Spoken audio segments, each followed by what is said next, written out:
RTS Info, Vincent Stecklin. À Genève, les salons de coiffure et les instituts d'esthétique et les tatoueurs peuvent rouvrir ce matin.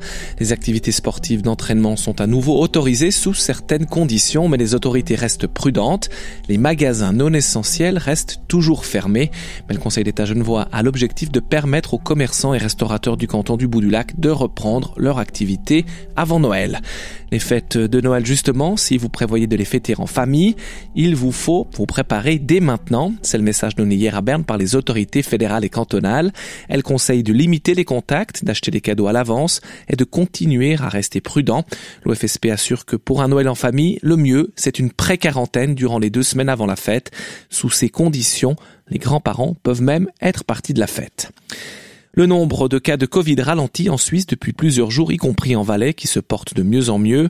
Mais les mesures de restriction sont prolongées en Valais jusqu'au 13 décembre, y compris la fermeture des restaurants. Le canton assouplit par contre les règles concernant les services religieux, les visites en EMS et dans les hôpitaux et les activités sportives pour les enfants. Bâle-Ville passe en mode semi-confinement dès lundi. Le demi-canton ordonne la fermeture pour 3 semaines des restaurants, des bars, des salles de sport et des salons érotiques. C'est le premier canton alémanique à adopter des mesures aussi restrictives. Des fermetures aussi ailleurs dans le monde. La plus grande ville du Canada, Toronto, et une grande partie de sa banlieue sont placées en confinement à partir de lundi. Les Nord-Irlandais, eux aussi, sont confinés 2 semaines supplémentaires. En Écosse, les pubs et restaurants sont fermés pour 3 semaines. Et aux États-Unis, la majeure partie de la Californie sera placée sous un couvre-feu nocturne pendant 1 mois.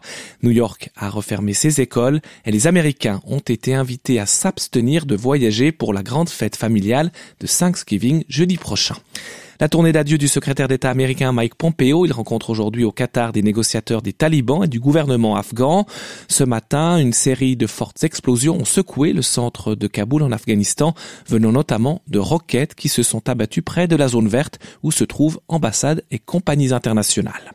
Au hockey sur glace, Fribourg-Gotteron est le nouveau leader de National League. Les joueurs fribourgeois ont battu Bienne hier soir 4-1.